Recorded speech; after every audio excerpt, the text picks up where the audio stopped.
میرے مولا مجھے تو دین کی محنت عطا کر دے، میرے مولا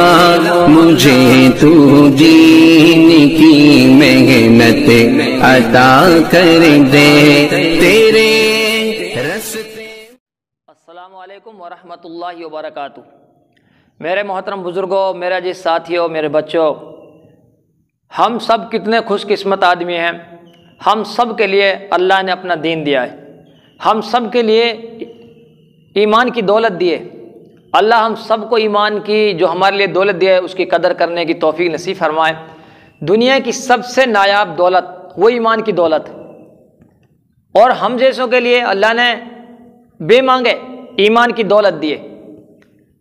ہمارے سب سے پیارے نبی محمد صلی اللہ علیہ وسلم ہمارے لیے دیے 1,24,000 نبیوں میں مرتبہ میں سب سے بڑے نبی محمد صلی اللہ علیہ وسلم، آخری نبی، وہ ہم بد نصیبوں کے لیے اللہ نے دیا ہے۔ نبی اکرم صلی اللہ علیہ وسلم کی جو تعلیم ہے، ہمارے نبی صلی اللہ علیہ وسلم نے پوری دنیا کے لیے، پوری دنیا کے انسانوں کے لیے، چاہے وہ سکھ، عیسائی، کسی بھی مذہب کا آدمی کیا نہ ہو، سب کے لیے ایک راستہ دیا ہے،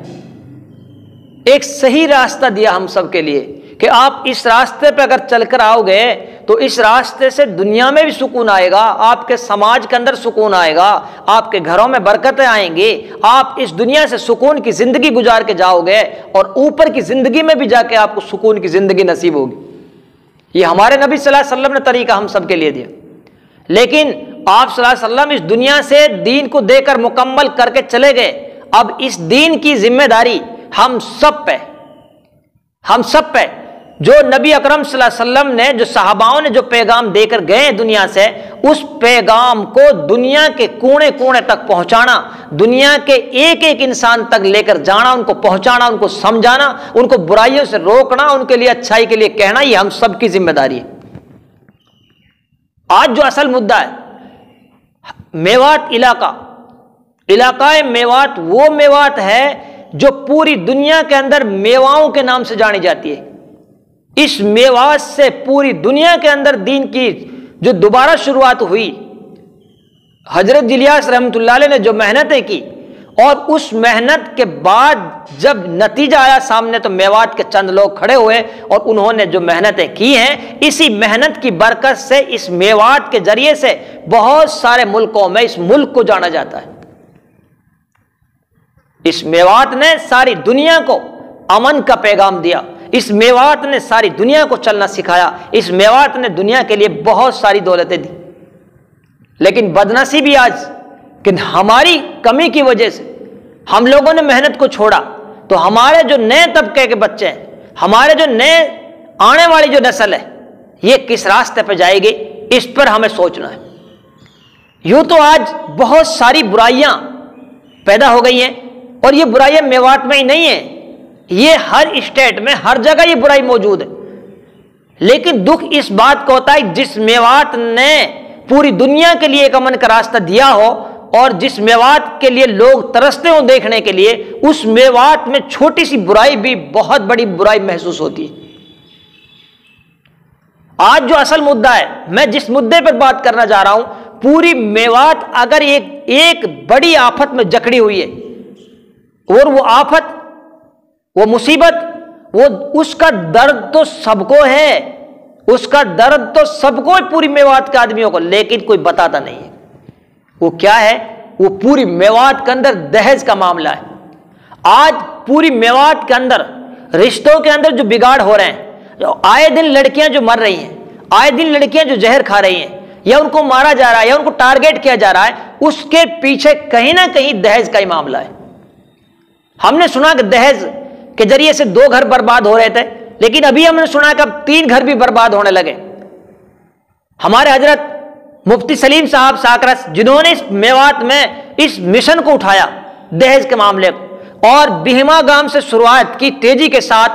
اور اس طریقے سے پورے فیروز پور ایریا کے اندر اور پورے الور کے اندر، ادھر پورے پرانا ادھر ہر جگہ انہوں نے اس محنت کو لے کر چل رہے ہیں، محنت چل رہی ہے، لیکن کچھ ہی دنوں سے جیسا کہ کسان آندولن چل رہا ہے، ان میں بھی ان کی ڈیوٹی نبھا رہے ہیں اور ان میں اپنے وقت کو دے رہے ہیں، ہر کام میں وہ آگے، ہر سماج کے لیے، ہر کام کے لیے وہ آگے سے آگے رہتے ہیں۔ تو اسی وقت ابھی وہ وہاں پر ہیں، تو ہم نے سوچا کہ ابھی وہاں پر ہے تھوڑا، تو اس کام کو روکنا نہیں چاہیے، تو پھر اس محنت کو تھوڑا پیچھے لے کر پھر چلا رہے ہیں آہستہ آہستہ۔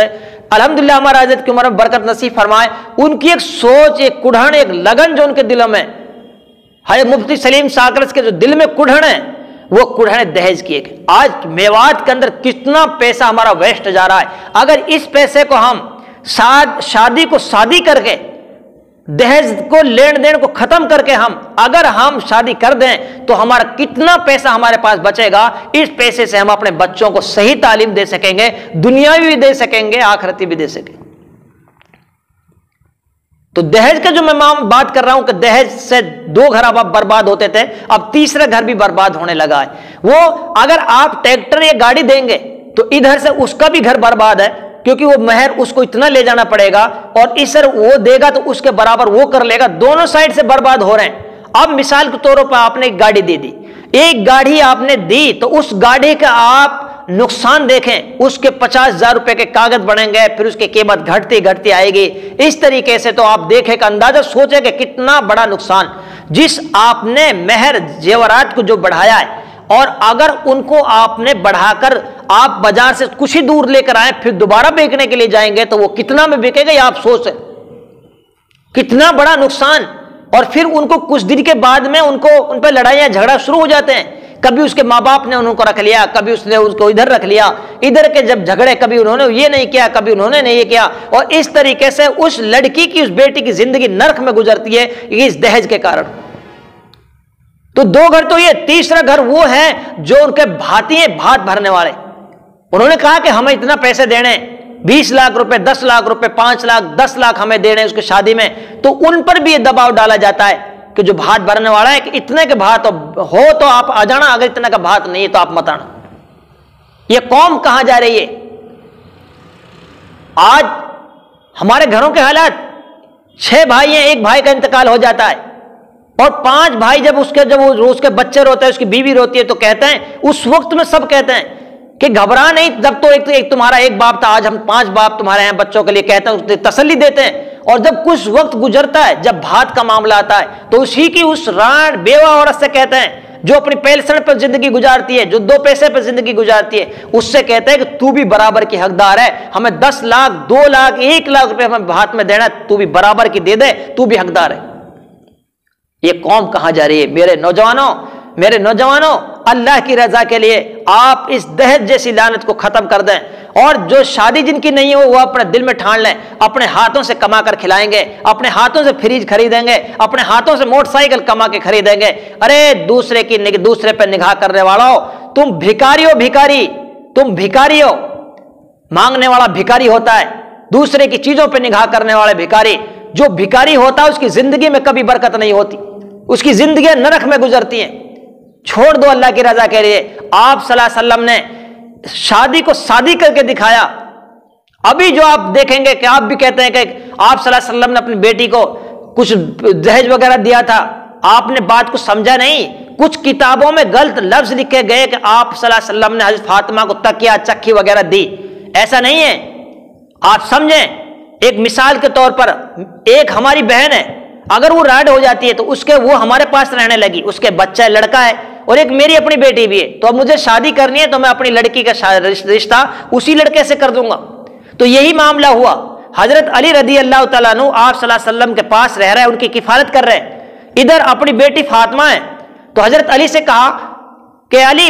مجھے تیرے سے فاطمہ کا نکاح کرنا، تیرے پاس کیا سسٹم ہے، کیا پیسے وغیرہ کچھ سودا ہے نہیں؟ حضرت علی نے کہا کہ یا اللہ کا رسول میرے پاس کچھ نہیں ہے، میرے پاس ایک زرہ ہے۔ آپ صلی اللہ علیہ وسلم نے زرہ کو منگایا اور زرہ کو بیچا، اور بیچنے کے بعد جو کچھ آمدنی پیسہ وغیرہ تھے انہی سے ہی کچھ سامان خرید کے گھر میں انتظام کیا۔ آپ صلی اللہ علیہ وسلم نے اپنی بیٹی کو کوئی دہیج نہیں دیا، اور یہ آپ صلی اللہ علیہ وسلم نے ہم سب کے لیے قیامت تک کے لیے آنے والے انسانوں کے لیے، ورنہ اللہ کے رسول صلی اللہ علیہ وسلم سے کہا کہ ان پہاڑوں کو ہم چاندی کے بنا دیں، سونا کا بنا دیں، آپ پوری دنیا کو ہم آپ کے لیے سونا چاندی کے بنا دیں، لیکن اللہ کے رسول نے کہا کہ مجھے یہ پسند ہے ایک وقت میں پیٹ بھر کر کھاؤں، دوسرے وقت میں جب بھوک لگے تو میں تجھے یاد کر لوں۔ یہ ساری چیزیں ہم سب کے لیے تھی، ہم سب کے لیے، ہم سب پر مہربان تھے آپ صلی اللہ علیہ وسلم، ہم سب پہ نگاہ کی، اس لیے آپ نے شادی نہیں کی، شادی کو شادی کر دیا، دہیج کا نام ہی نہیں ہے کہیں۔ جو بھی چیزیں ولیمہ کرے تو لڑکا کرے، مانڈھا کا کہیں ذکر نہیں ہے، مانڈھا ہے ہی نہیں شریعت میں، ولیمہ لڑکا کرے گا، مہر لڑکا لائے گا۔ اگر مہر کی بات میں کروں تو مہر شریعت کے اندر 2000 کے آگے پیچھے میں کچھ پیسے بڑھتے ہیں، یہ مہر ہے شریعت میں۔ جس مہر کو تم نے آج 2 لاکھ 2.5 لاکھ 3 لاکھ تک پہنچا دیا اور پھر اس کو بچا نہیں پاتے تم، تھوڑا دن کے بعد میں پھر اس کو تم بیچ دیتے ہو، پھر اس کو اور پھر کہتے ہو کہ کوئی معافی کا کوئی ذکر بھی نہیں۔ میرے قوم کے نوجوانوں، اٹھو اور دہیج جیسی لعنت کے خلاف آواز اٹھاؤ۔ جن کی شادیاں نہیں ہوئی ہیں وہ کہہ دو اپنے ماں باپوں سے، ہمیں پڑھی لکھی، ہمیں اچھی خاندانی والی عورت چاہیے، ہمیں بچی چاہیے، ہمیں دہیج نہیں چاہیے۔ ہمیں دہیج، ہم تو اپنے ہاتھوں سے کما کر فریج خریدیں گے، ہم تو اپنے ہاتھوں سے خرید کر ہم تو کولر خریدیں گے، اپنے ہاتھوں سے کما کر موٹر سائیکل خریدیں گے، ہمیں کسی کی کوئی چیز کی ضرورت نہیں ہے۔